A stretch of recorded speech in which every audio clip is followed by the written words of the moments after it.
Good evening. I'd like to call the City of West Bend Licensing Board to order for April 19th at 6:25 p.m. and note that we do have a quorum. We have two items on the agenda, the first being approval of the minutes, the Licensing Board regular meeting minutes of April 5th. Motion to approve. Thank you. Second. Second. Justice, just so you know, this is just the Licensing Board portion. Jesus, my bad. My bad. I was reading at the same time. I appreciate your vigor, My though. apologies. You just really want to jump in. All right. We have multiple motions and multiple seconds from people who are not part of the quorum. So all those in favor, signal by saying aye. Aye. Any opposed? Thank you. All right. And then our one agenda item for consideration is number 2, original Class B combination license for Mavens on Main, LLC. Mavens on Main, 241 North Main Street. I believe we have a synopsis from Captain Deering. Take it away. Good evening, and Chief sends his apologies when unable to make it tonight, but he briefed me this afternoon and asked that I unfortunately come before you to request that you consider denying the application for the original alcohol beverage retail license for Mavens on Main at 241 North Main Street. The department has 3 fairly distinct concerns regarding this application. One is our inability to enforce what is a primary concern with licensed premise, and that is the sharing of alcohol between licensed premise, between either the patron or the operators themselves. The state statutes are very, very clear that that's of a paramount importance that alcohol not be taken from one premise to another. Based on the information I'll provide in a second, we have large concerns because of the physical structure and the inability to divide these two premises. Our second concern is there's really no practical reason that we can see for the legitimate reason for this premise to be divided into 2 premises. Historically, the building, most of us are probably most aware of it as the Grasshopper, contains 241 and 243 North Main Street. This is the building right on North Main at Mill. That owner operated that establishment under a one combined combination alcohol license. I think the intent of the law and the spirit is very clear that a premise is defined as a standalone business. This is not a standalone. These wouldn't be 2 standalone businesses. These are basically 2 rooms divided not even by a common wall, but divided by a wall with an opening. You can walk freely from one side of the room to the next room. There's no doorway. There's nothing to physically prevent it to being a standalone business with separated operating features. 243, which is right now houses Saloon Royale, houses both the restrooms for that building as well. It's my understanding that Mr. Gaiman is addressing that and maybe might have some plans, we'll hear from him, I'm sure, regarding a employee bathroom in 241 that may be adapted. Not sure on that, but just wanted to be up front with that. So our main concern, again, is that it's not a standalone. These aren't 2 standalone businesses. This is one premise. We're not against him using both rooms as a licensed premise. We just think it's very clearly that this is one room. We see no legitimate reason for the premise to be divided. And our third concern is really just that, is there is no practical way for these establishments to be separated as we see it. It'll be almost impossible for us to enforce our officers that sharing of alcohol, be either by patrons or staff.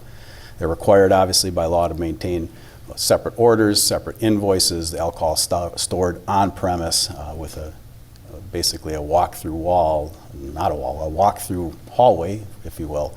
It's almost impossible for us to enforce. I guess I would open it to some questions at this point. I know you've all read the memo. I don't want to beat it to death, but that is our main concern, is it's not 2 separate businesses. Our final is then the precedent that would set, obviously, with other licensed establishments doing this. So I'll open up to any questions that you Thank you. Well, first, let me flip it over to our attorney to hear his insight here. So I just wanted to note, as Captain Daring said, it's by statute and by ordinance, you can't carry between premises. And give you some history on when we actually enacted the ordinance, one of the big reasons was because of people carrying alcohol, between Music on Main and German Fest, which is separated by multiple blocks, but also people going out and carrying it in between establishments on the street. So, I mean, this is an issue that arises with bars that are separated by physical doors and walls, much less an archway that is open between the establishments and freely allows free travel. I mean, this is basically asking for somebody to watch there and issue citations and end up with both of them revoked because there's no functional way to control that. So, I mean, it's basically setting it up for a trap to do that. My question was going to be, do we have any other establishments currently that are set up that same way that we've approved, or no? I would say the closest would be the boardroom and the garden lounge, but those are separated by a hallway. There's separate doors in between the two of them.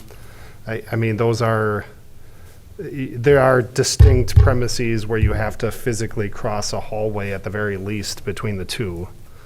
So I would say that's the closest one. But again, that's a distinct hallway where you have to walk through a hallway and through, doors that you have to open that you can monitor more freely. Yeah. So I figured you would ask a question. We are just in licensing board, which is just made up of this body. I'm sorry. Got to get my head in that. Yeah, but everybody will stick around so we make sure that the council can ask questions too. So I'll just kick it over if, I don't know, if Alderman Butchlick, you have any questions or statements? Yeah, I just, by us giving them permission to do that, it's going to be almost impossible for you to try and, watch that and keep that from people going cross back and forth. I just don't want to put that. You have enough work on your plate without having people call up and play. They just saw Joe Blow walk across, go to the bathroom with a drink in his hand in the other establishment, and now you got to make a trip over there making sure that's not going to happen again. And I think we're just opening a huge can of worms here by letting that go through. I just can't imagine. I'm not in favor of that at all.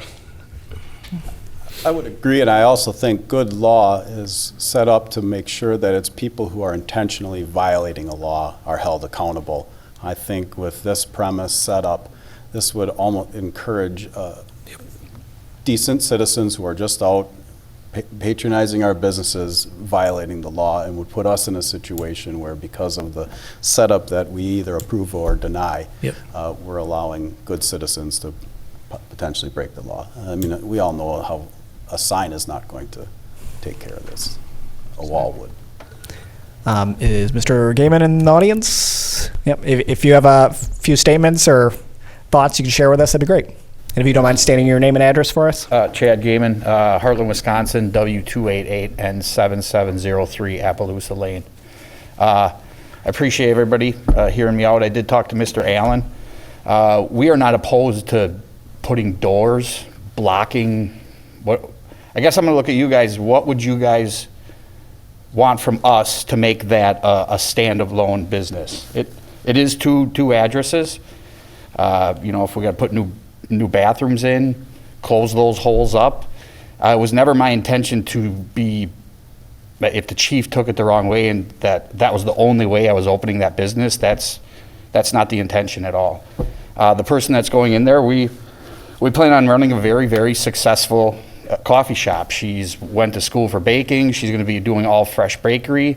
This isn't just something we're doing to make more work for the police department. We're trying to make a profitable business, something good for downtown West Bend. I don't know if this is a legal or planning question, but what would define? I guess separate my premise? recommendation would be seal that wall up and have separate entrances between the two. I mean, I think the same concern is going to apply if there's a door in between that you can walk in between the two.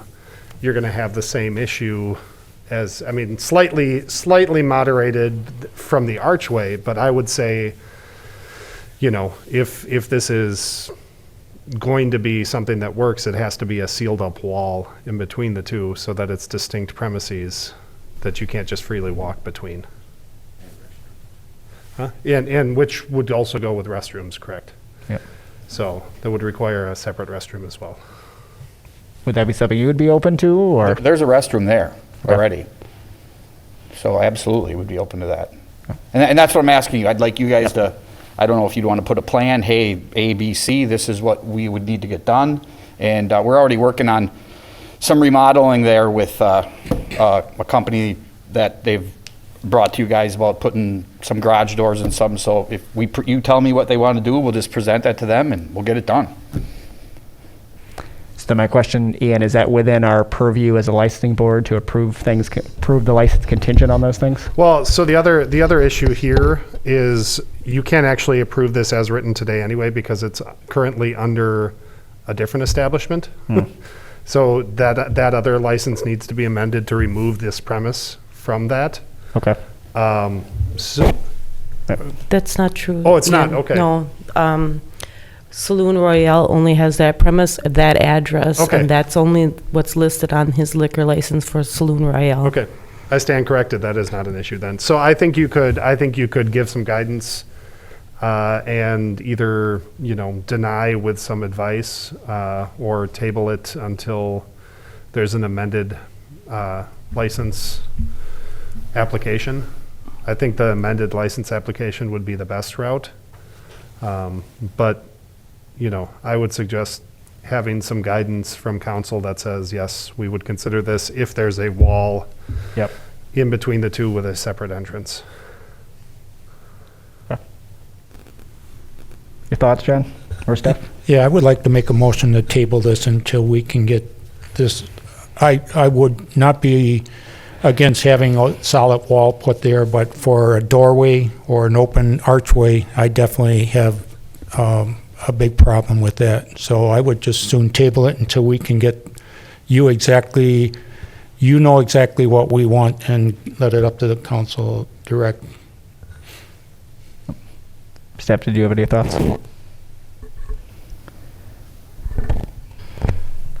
I guess his license says it's going to be on that main level where seating and bar are located, basement, outdoor sidewalk, which he has a pending application. That's where it takes a doorway to go outside to the Sidewalk Cafe too. I mean, it's no different than a doorway going into a different business. So that's where I'm concerned, where we might be a little bit too strict because a doorway is a doorway. We have a doorway originally when your bowling alley didn't allow alcohol. Where the bowling was taking place, it was a doorway that separated the alcohol from the bowling alley. So I would be comfortable with a doorway between the two that can be locked when he's open or when the other one is closed or whatever. He has signage up. It is still his responsibility as the agent to make sure that that licensed premise is operated within his license regulations. So that's my only concern. Okay. Is that a doorway would be sufficient. And so if we consider your table motion, we could still throw that idea out there as a council later on, so. Yep. Okay, well, I'll second your motion, John, and obviously we want to see you succeed, we want to see you open up a business, and that's exciting stuff for us, so however we can make it move forward, we'll push forward, so. Okay. So this is just a recommendation at licensing board, and then we'll take it up as a common council to discuss as well. Okay, so then like Mark, would you get a hold of me and come and look again or how? Or how? Wait until the council meeting, you did ask questions. Oh, okay, so I'll be told. Yep, so stick around, Oh, so stick later around? Okay. tonight, yeah. Okay, I thought you meant to be taken Nope. for a different meeting. Nope. So, I think we're good for now. Yeah, we'll bring it back up. Okay, so we got a motion second to table for those conditions, and then we'll talk about it as a council later on tonight. Any other discussion? You want to call the vote on your table? Say it again. You call your vote for your tabling? Correct. I Yep. only have a motion and a second. Yep. We do have a motion second. Is that what you're saying? Yep. Okay. I have that, but you didn't call the vote. Yep. That's what I was waiting Okay. for. So then all those in favor, signal by saying aye. Aye. Aye. Any opposed? Thank you. All right. And having no further business for the licensing board, I adjourn by the call of the chair.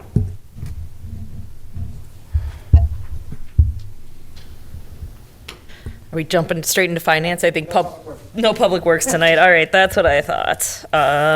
All right, so with that, I will call to order the meeting of the Finance Committee. First on the agenda is the approval of the Finance Committee regular meeting minutes for the April 5th meeting, 2021. Motion to approve. We also have a quorum. You have to indicate that. Oh, I'm sorry. We have a quorum Second. here for this evening. Motion to approve.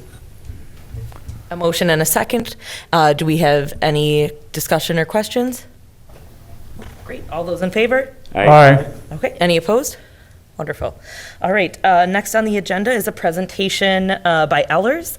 They're going to tell us a little bit more about regarding the issuance and sale of the $5,450,000 general obligation corporate purpose bond, Series 2021A. Hello. Good evening, thank you. Phil Cossum with Ellers, nice to be back with you. What I'd like to do is walk through the, from last month when John Cameron from our office presented this information, from that moment to kind of where we are today, where we ended up with the results of the sale, et cetera, and answer any questions that you have along the way.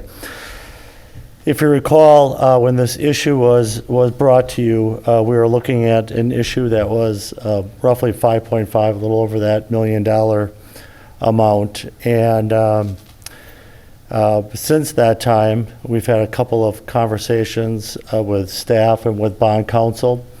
The first change that occurred was that we took some funds that were in the 2021 capital budget, or sorry, in the budget that was earmarked towards debt payment on a 21 issue.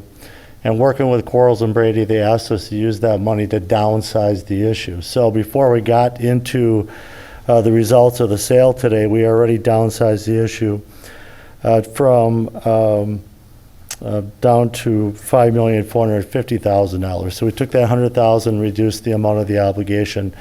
Recommendation from Quarles and Brady, which is the city's bond attorney, to use those funds to reduce the amount of the obligation being issued as opposed to having it pay for debt service along the way. So that was one change. A second then was that was solved. We ended up putting together the official statement, which you should all have received a copy of the official statement. It's like a prospectus on the city, which is what we use to sell the bonds. We also had a rating call with S&P. A number of years back, the city moved from Moody's Investor Service to Standard & Poor's rating agency. I'll talk about the rating in a little bit. And that occurred a couple weeks ago. We have the results in the packet for you as well. So today at 10 o'clock, which is our customary process,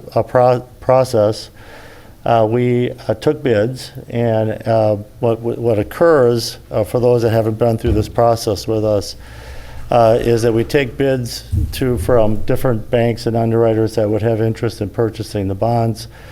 It's not a infinite number of player participants in that world. We usually see anywhere from 3 to 8 or so bidders that set up. We had 5 that set up, which is pretty normal. We actually ended up with 4 bids today. So we take that information at 10 o'clock, we compile that, and then we bring that to you tonight for action. So that's kind of where we're at, and I'll go through the results of that now. So again, 4 bids. And if we go to the second page of the handout, the pre-sale report, I'm sorry, the sale day report, you can see the winning bid came from Piper Sandler from Minneapolis. They were the winning bid. Rate was 1.2561%. So put it in perspective, you're borrowing money for 15 years at 1.25%. So when we talked last month about kind of the market and what we're seeing in the bond market in these historic lows, that certainly played out today. We expected we see very attractive interest rates, and that certainly was accomplished. Once we receive the bids, there's another series of analysis that gets done, and some of the bid items that they bid on are some of the issuance costs, and so those costs came in less than what we had allowed for, and that's kind of customary as well. So what we were able to do again is to reduce the amount of the obligation. So you'll see the final resolution that came from Quarles and Brady today, and the sale day report is $5,370,000. So what we're asking tonight, if you award and approve this, will be at that lower amount of $5,370,000. So that occurred as well. So going back to the bid tabulation, who all bid, Piper Sandler, which used to be Piper Jaffray, if you recognize that name from the investment world, they were the low bid at 1.2561%. We also received bids from Baird out of Milwaukee at 1.2595%. Raymond James out of Memphis, Tennessee at 1.3448%. And BOK Financial Securities out of Milwaukee at 1.4027%. So city's highly rated, AA stable, meaning when we get bids, these are all professional organizations. They know where the market's at.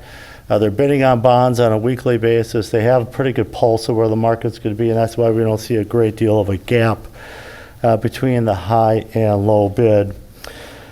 So what we tend to see, and I would say the vast majority of the debt issues that are being done these days are done what's called, and the bids are received are called a premium bid. And what that means is the actual underwriter, the winning bidder in this case, will provide you with more funds than you actually request. And in return for that, they're able to mark up the bonds in the secondary market and make it more appealing. So what you're able to do is to downsize the issue, which I talked about already, where you're able to reduce the issue size, but also we're able to put money into what's called a debt service fund. And that debt service fund essentially helps make interest payments for a period of time. And so that's the only place that money can go. So there's money that is put into the debt service fund that'll pay for the 21 interest payment, the 22 interest payment, and then a piece of the 23 interest payment. So we ended up putting this together with kind of the bigger vision that we've always worked out with staff. And so we spent quite a bit of time working with city staff to put together a 5-year capital plan. And so in the packet on page 6 is that capital plan, and it's hard to read, it's relatively small, but what it shows is this issue along with a capital borrowing in 22, 23, 24, 25, 26, and 27. The goal there is to kind of not just borrow money looking at it from year to year, but rather build out a plan and try to determine what the tax impact is on a long-range capital borrowing. So we put this together. There's 2 pieces that I wanted to touch on. One, there's been, I know, talk about the additional $1.4 million. So we have in this financial plan put that, really taken that $1.4 million and reduced what was being projected for the 22 capital borrowing. So we've reduced 22 by that $1.4 million. And then let the rest kind of build out over the life of that really 5-6 year period. On the far right hand columns of this page 6, you'll see where it says tax rate for debt. And this is just looking at the mill rate for debt service on an annual basis. And what you can see on there is that the city has been, over the last number of years, trending downward. So in 2020, your tax rate for debt was $1.42. So $1.42 per thousand in 2022. Including this 21 issue, that's going to drop to $1.28 per thousand. And taking into account future borrowings, and that's why we build this out and we include 22 to 27, you can see that we could kind of maintain that $1.27 or so per thousand, even with annual capital borrowing. So the goal always is that we don't run into kind of spikes and hills and valleys in the tax rate for debt, but rather have it either be stable or slightly declining, taking on all the capital that you're looking at doing. And so that's a lot of the work that we do with city staff. And part of that analysis is that we try to be very conservative with a lot of the estimates. So future interest rates, what we're projecting, are quite a bit higher than what we are actually received today. So for instance, in future years, we're showing like 4%. growth in their total valuation of the city, we use a much more conservative number there as well than what you've actually realized over the last 4 to 5 years. So try to build in some safeguards in here as well when we go through this long-range capital planning. But the good news is that the rates received today will kind of build on the planning that we've done and enable you to continue to see that slight drop in the mill rate for debt. Now, that's just dealing with the debt side of your budget and not the operating side. So we've also included the S&P report, which I think is very important for you to kind of review as well.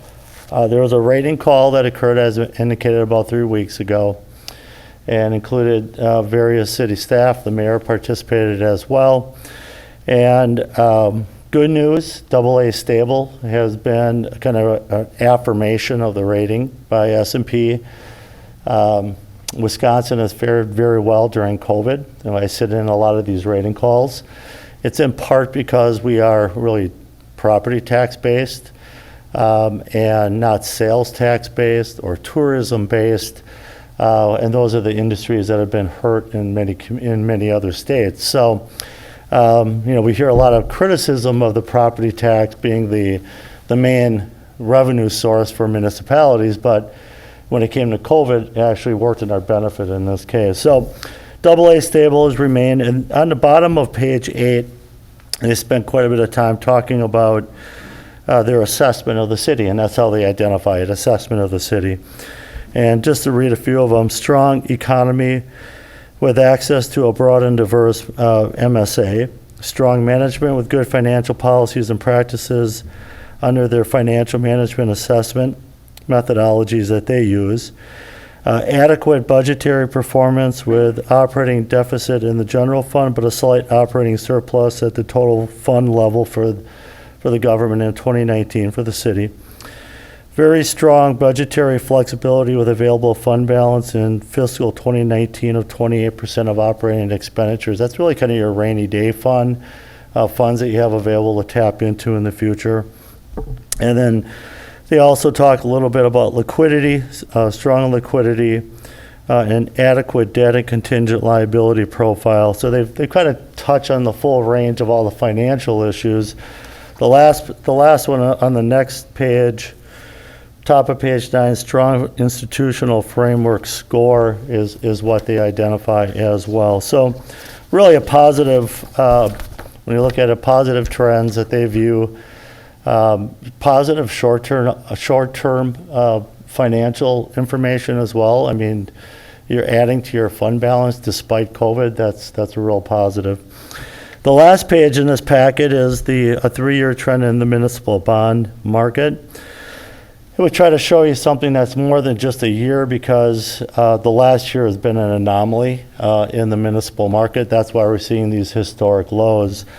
And you can see how quick markets can move when you look at this 3-year trend. I'm not going to sit here and project what's going to happen with future markets, but we are in the low end of the market. I've been doing this a long time, 25 years. These are the lowest rates that I have seen historically. And so if I'm a betting man, I'm speculating rates are going to start trending upward. If inflation takes hold to some extent, we'll probably roll off of this bottom and we'll see an increase in rates eventually. So really, all in all, really great news for the city. Again, 125 for 15 years, affirmed the AA stable rating. And this really fits well within that long-range capital plan that we've really worked on very closely with city staff. So I think it turned out very well for you. Thank you. Does anyone have any questions? No? Okay, thank you. Thank you. My question for Ian is, do we need to update the resolution awarding the sale to the $5,370,000 that the final came in at? I believe they already did. That's correct. You have to put that in your motion. Oh, okay. I was gonna say, I Yeah. printed this a little bit ago. So I maybe had the amount on there without the premium because I Okay. didn't know today what the premium was. Okay, so the new motion would be, okay, so the third item, agenda for consideration would be the resolution awarding the sale of the $5,370,000 general obligation corporate purpose bond, Series 2021A. Motion to approve the resolution with the administrative corrections made. Second. Indicate the borrowing, the actual borrowing. Second. Perfect. We have a motion and a second. Any other questions or discussion? Great. All those in favor? Aye. Aye. Any opposed? All right, that carries. And with no further business before the Finance Board, I adjourn. Thank you, Alderman. Yep. Thank you, Alderman Kennedy. And now I'll call to order the City of West Bend Common Council meeting for April 19th, 2021. And note that we do have a quorum with all aldermen present and accounted for. Please rise for the Pledge of Allegiance.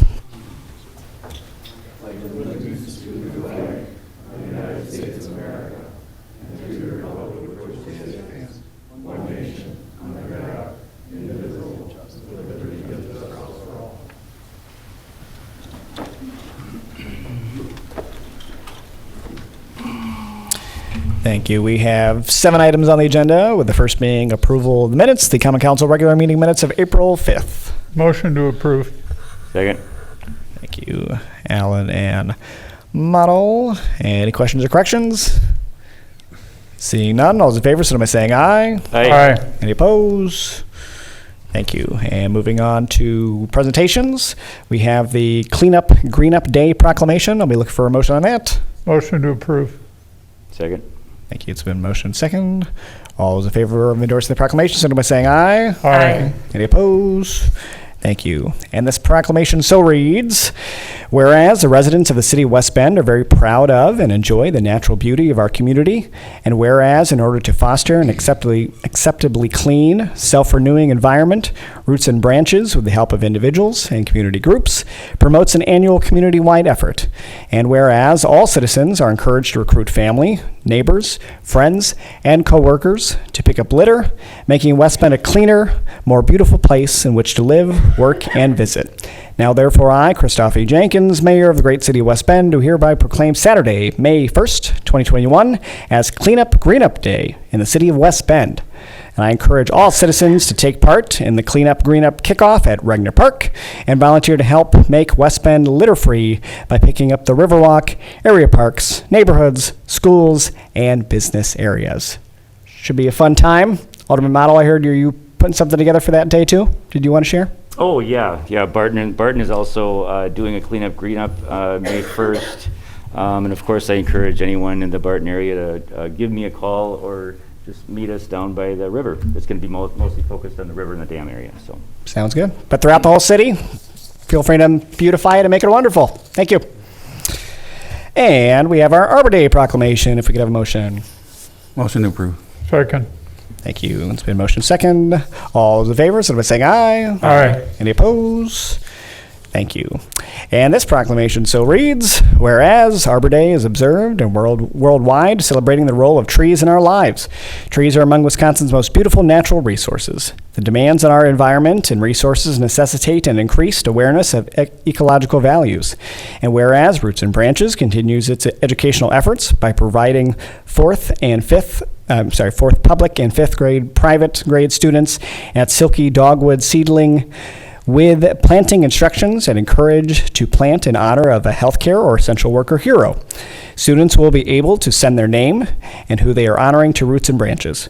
A list of these students and honorees will be shared in the newsletter and posted on the website. And whereas West Bend has been recognized as a Tree City USA for 36 years by the National Arbor Day Foundation for its tree planting ways, care of the urban forest, and high-quality forestry program. Now, therefore, I, Christopher Jenkins, Mayor of the great city of West Bend, do hereby proclaim Friday, April 30th, 2021, as Arbor Day in the city of West Bend. I urge all citizens to support Arbor Day, the efforts to plant and protect our trees and woodlands for the well-being of present and future generations, and support our city's urban forestry program. Thank you. And big shout out to Roots and Branches for all their help and work with that. All right. And we'll continue on to agenda items for consideration. Number 3, resolution awarding the sale of what's now $5,370,000 general obligation corporate purpose bond series 2021A. Motion to approve as amended. Yep. Thank you. And Dolnick, was that you? Okay. We had a motion second. I'll open up if there's any other questions or comments. Seeing none, all those in favor, signal by saying aye. Aye. Any opposed? Thank you, and that motion passes. And number 4, original Class B combination license for Mavens on Main LLC, Mavens on Main, 241 North Main Street. I'll just open up for discussion first because I know there's a lot of questions that were out. So I'll open up if anybody has any. You guys answered my question. Okay. Great. Yep. Alderman Dolnick? For the city attorney, casting aside the fact that this, as presented, would violate city ordinance, it also would violate state statutes. So how, theoretically, how could we even approve a license that is on its face illegal? So the license in of itself doesn't violate state statutes. It's just setting up a circumstance where it's almost impossible not to violate. So you have separate premises, but it's set up in such a way that, I mean, people would just walk between the premises. So it's not illegal on its face. It's the action. Yes, I it's just setting understand. it up for failure, basically. The only other thing I was going to suggest, if Mr. Gaiman wants to wall that off, but the only thing is, do you happen to know if you have fire code compliance, is there a back exit on either side, for example? Do you happen to know that? We haven't gotten that far, so no, Okay. I definitely don't know that. That would be the only cautionary thing is, No, that would be our builders. Mr. Yeah. Gaiman, do you mind going to the microphone if you're going to answer questions? That would definitely be the builder's job to make sure that that is there, absolutely. We're not going to try to cut any codes or anything here. oh, of course Yeah, not. I just yeah. didn't want to see us lock you into a situation that you can't do. Well, and as of right now, I don't think there's any code violations, so I really can't even answer that question, no. Not the builder. Alderman Berquist and then Alan.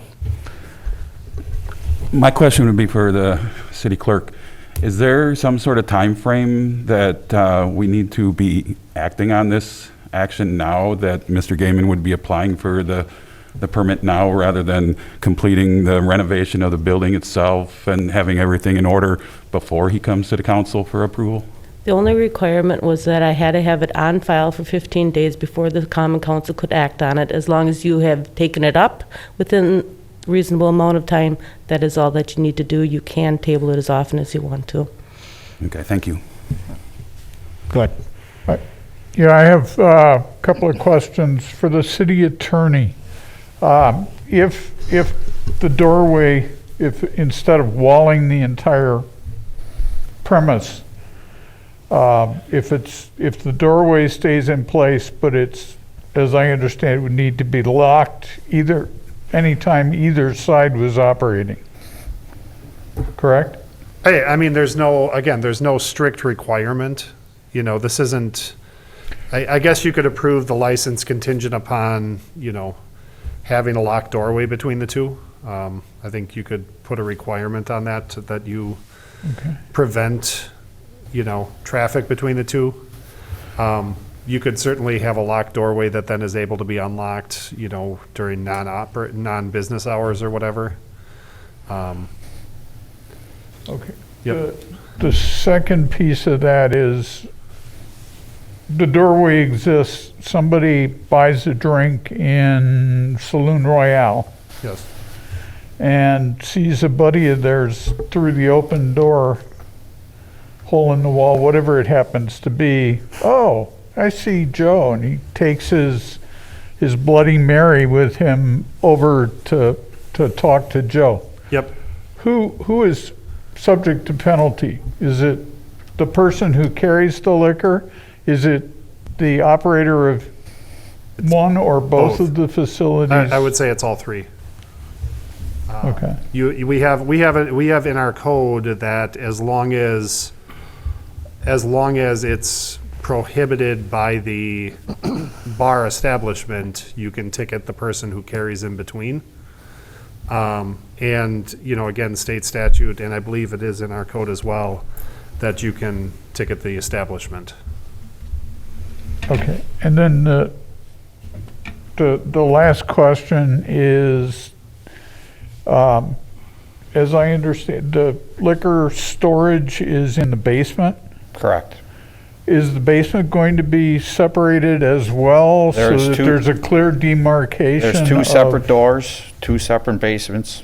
Everything can be, if need be, each delivery can be made on each side of the building.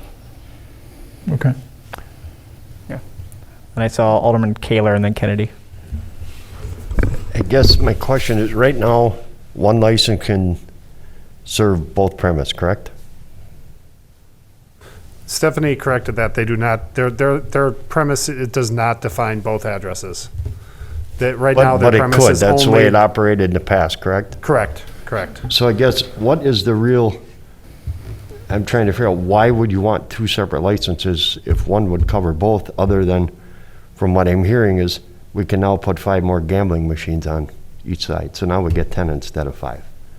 What other logical reason is there to separate the two? We are running this as a total separate business. There's a girl, Stacy Griffith, is running the coffee shop.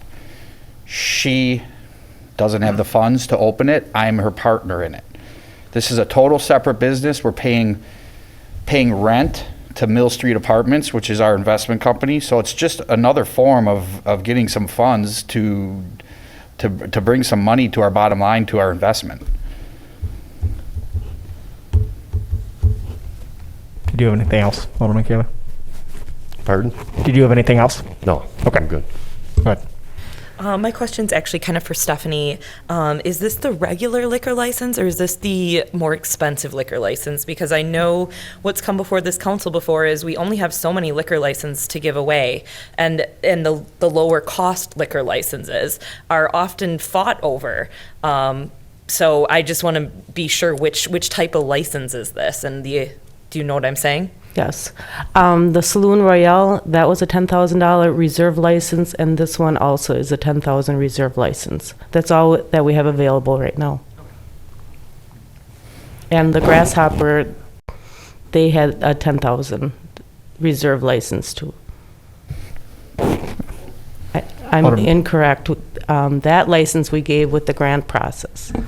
It went to a different establishment when she forfeited her license that time. Okay.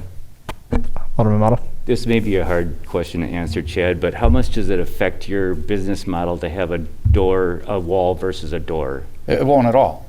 Won't at all. We just liked that door there. For the bathrooms in Saloon Royale are much nicer than the bathroom over here. It's going to be much easier to get to.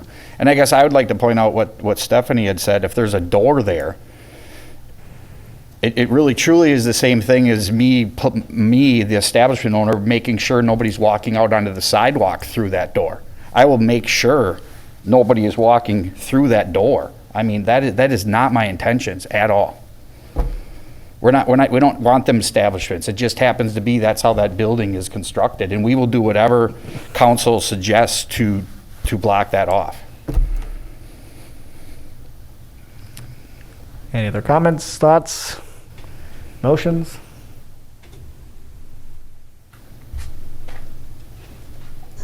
Are you looking for a motion? Yes. Well, it's my understanding we could approve this with a contingency of how... That's correct. You can put whatever contingencies on there. You are granting it tonight, but I will not issue it until that meets all of them contingencies. So I'll make a motion to approve with the contingency that a barrier is that a barrier is installed, either a wall or a locked door that is not open during operating hours. What does the police department, I'll wait for a second, then I'll ask the captain a question. Okay. We got a motion and a second. Captain Deering, do you have an opinion on that? I do. And I appreciate Stephanie's comment about us not being too harsh, but clearly for enforcement purposes, we'd prefer that it be two separate, standalone, distinct businesses.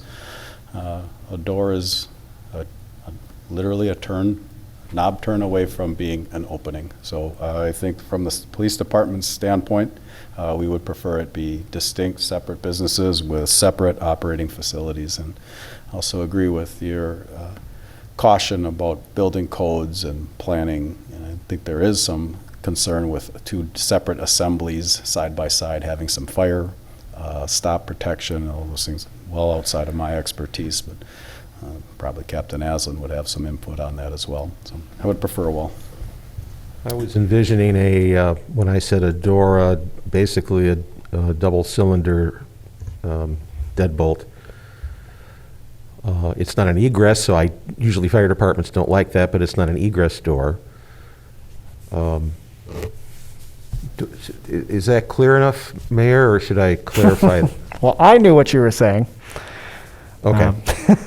Yeah, that's fine. And we do have a second prefer on it that. be a wall, Tim? The police department would prefer Yeah. it be a very distinct Sorry, Craig. separation between business. Entrance to the sidewalks, exit out the back, separate facilities. So it's very clear, no question for Mr. Gaiman, no question for his patrons.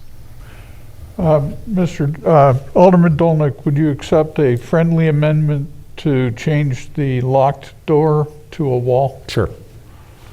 So moved. Okay. So we have a motion second on that. Alderman Berquist, do you have a question? I do have a question. I noticed in the packet, we've been given more information rather than just the physical layout of the building. The layout of what Mr. Gaiman has presented as far as his plans for the building. We haven't touched anything about the actual operation of the liquor license itself and some of the background checks that we do as far as issuing of liquor licenses.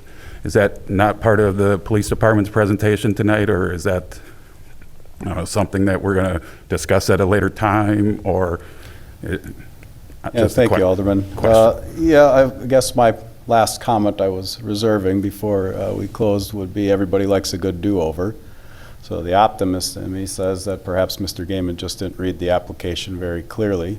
The police officer in me says it's an indication that we didn't follow the rules that are in our application.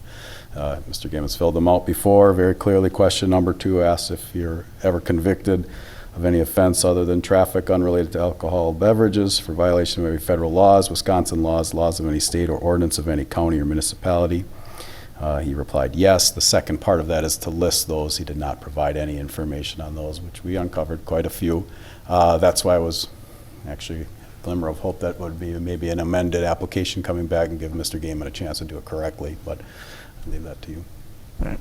And to be fair, Mr. Gaiman, if you want to address that, you can. I believe usually when I hand in the application and I answer that, maybe, I don't know, I usually give my I just give them my CCAP record. I don't write anything down. Was that not in there? According to, I'm sorry. Because usually, we go over things pretty good when I'm handing things in, and if I didn't give you my CCAP record, that's what I've always done in the past. Instead of writing all this stuff down, I'll just print it off and bring it up there tomorrow.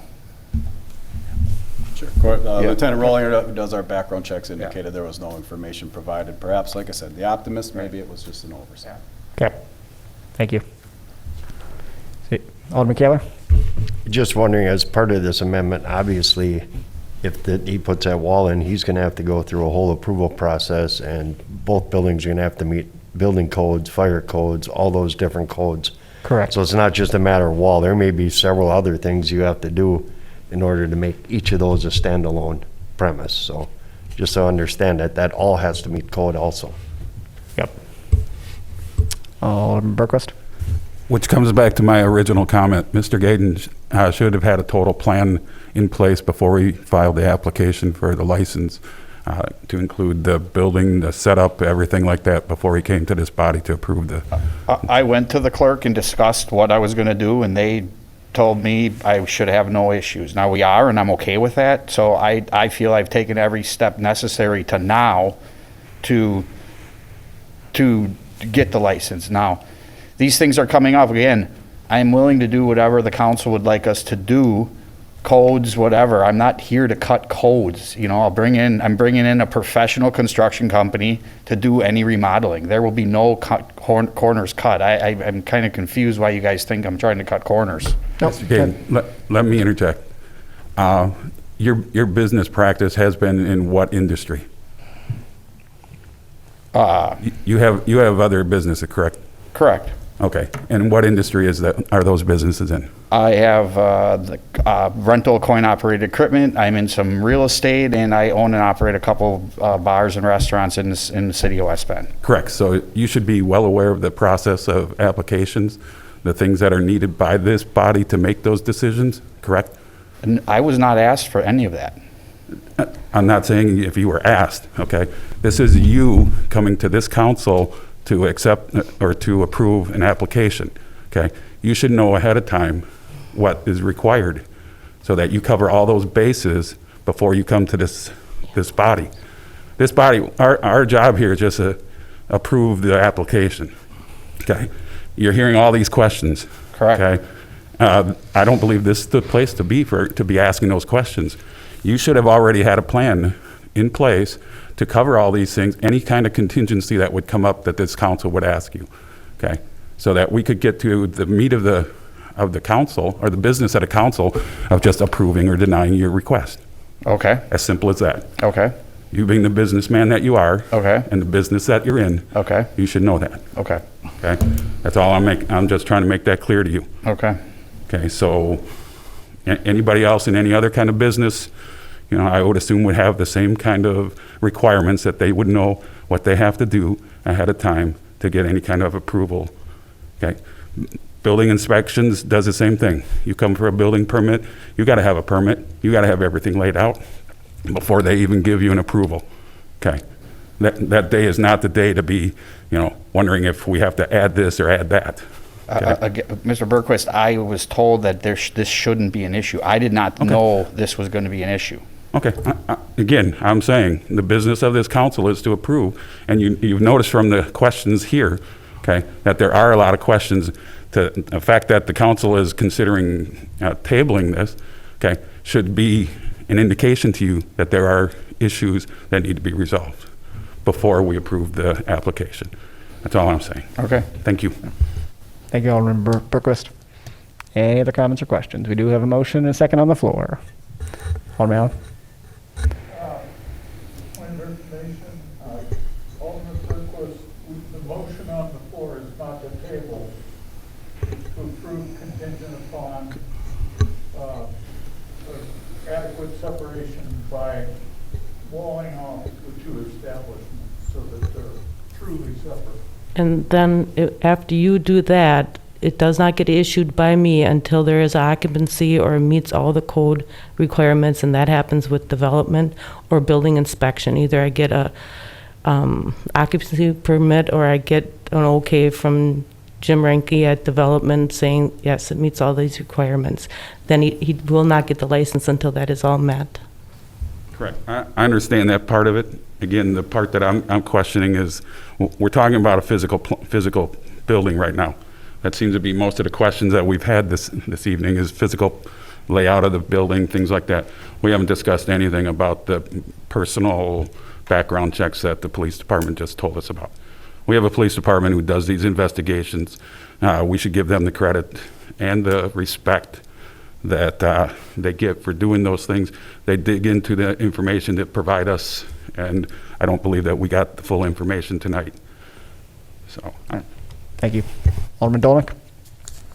I understand that what Alderman Bergquist is saying, but practically speaking, no matter what the applicant puts down, the police department is still going to do its own background check. And I almost wish the state application had a checkbox where it could be indicated by the city that that's the case, rather than having applicants try to come up with everything and then they forget something and then they get in trouble. He answered truthfully that he had a record and he wasn't hiding anything. And as I say, the police, no matter what he put down, the police department was going to run its own record anyway.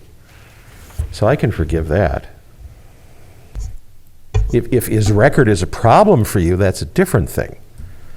But I think that if the record was a barrier, I think we would be getting that advice from the police department, which they're not. That wasn't part of their problem, was his actual record wasn't a problem for them. Okay, thank you. Any other comments or questions? Alderman Kennedy. I don't, not that this is necessarily a matter, I just had a question. It's a coffee shop, so is it gonna be more of a morning and daytime operation? Obviously walled off from Saloon Royale, and they're more of an evening establishment, or are you foreseeing this coffee shop being, till 2 a.m. as well?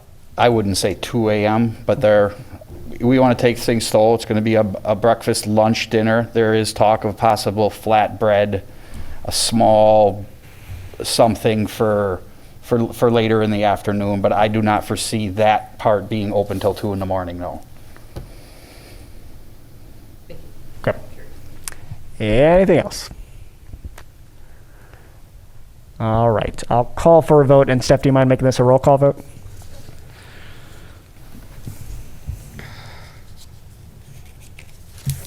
Alderman Butchwick. Aye. Butchlick.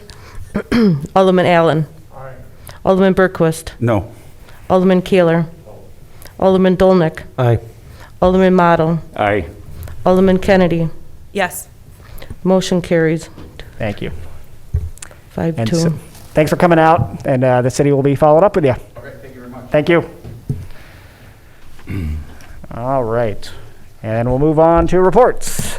First off is a report by Alderman Model regarding the downtown bid board meeting. Take it away. Yeah, bid board met on Tuesday, April 6th at 8:15, actually at the new Library Recreation Center, which is kind of cool seeing that completely finished now. Okay, where's my list here? We did go over a financial report, and the downtown bid members did get their 2020 annual report also. We talked about redoing possibly the roof line lights, which is, obviously, as you can imagine, going to be a very expensive.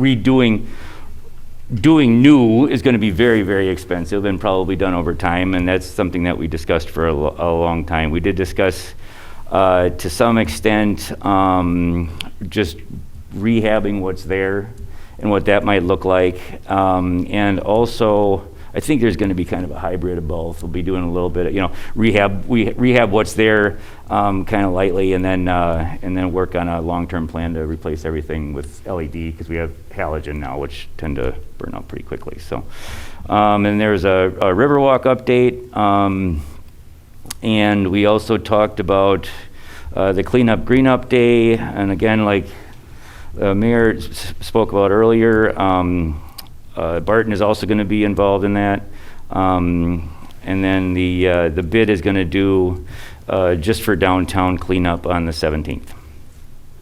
That's about it. Sounds great. Anybody have questions for Alderman Model? Then we'll move on to a report by Alderman Butchlick or Dolnick regarding the Plan Commission meeting. Plan Commission meeting was unusually interesting. We had a public hearing over a request to rezone just about 33 acres of land in the area of Daisy and Clearview, and it was unanimously rejected by the Plan Commission. The proposal was to rezone it from single-family to two-family residential, and we shared the concerns of the adjacent neighborhood, which is all single-family, that would not have been appropriate. However, it could come back in the near future with some changes to make it more attractive and to solve some of the site issues with water and drainage and stuff. And then we also, the other major item was the site plan for the HKS, also known as the brewery project, and the Plan Commission approved the site plan for that. Oh, one more thing. You may find this interesting. We have asked city staff to look at our sign ordinance. The sign ordinance needs some updating to account for advancements in how the LED signs look. And we've been regularly granting exceptions or variances for the size of new signs, and it's getting to the point where it looks like we should just amend the ordinance to be more inclusive. So that's on the horizon. Thank you. Any questions for Alderman Dolnick? Then we'll move on to 7, a report by myself regarding the Joint Review Board meeting. We had a good meeting. The Joint Review Board met with representatives from all of the taxing jurisdictions. We saw a presentation from the Economic Development of Washington County, so we thank them for coming out. The only objection originally was from County Executive Showman. He had made a motion to remove the Main Street and Riverwalk projects from the project plan, but that motion died for lack of a second. So in the end, the Joint Review Board passed unanimously the approval of both TID Districts 10 and 15. So good news for us, good news for the city, and we're excited to see that the brewery project get up and running. So exciting stuff. Any questions on that? Sounds good. Then we have no other business. So I'll open up if there's any announcements for the good of the order. I wanted to open up for a brief discussion. So tomorrow we are starting our new council officially. We'll be swearing in Alderman Aarons along with our returning alderman. And I guess I just wanted to check in with the council. We've been sitting like this in this formation for quite a while, but I wanted to see if there was any majority that wanted to return to normalcy and sit up here on the dais and look maybe a little bit more formal like a council. So I wanted to get everybody's feelings on that to make sure that I was respectful for everybody. I'm seeing some head nods. Alderman Model, did you want to say anything? Go back up there, yeah, this is. Okay. Long enough. Alderman?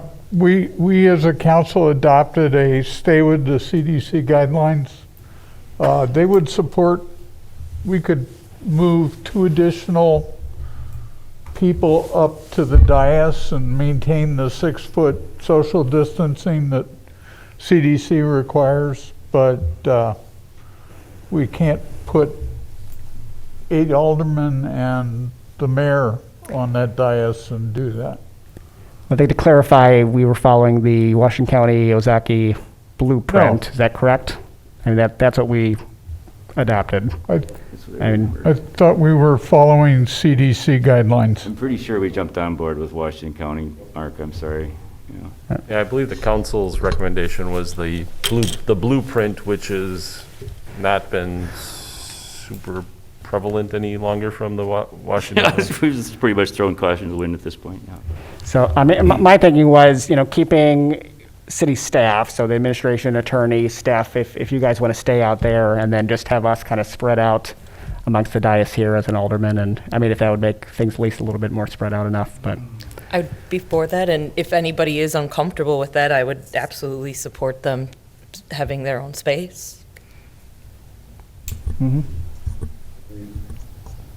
Any other thoughts? I guess if, you're willing to keep the city attorney and the administrator there, that buys us some space. Yep. And as of right now, masks are still in place, during our meetings, and yep.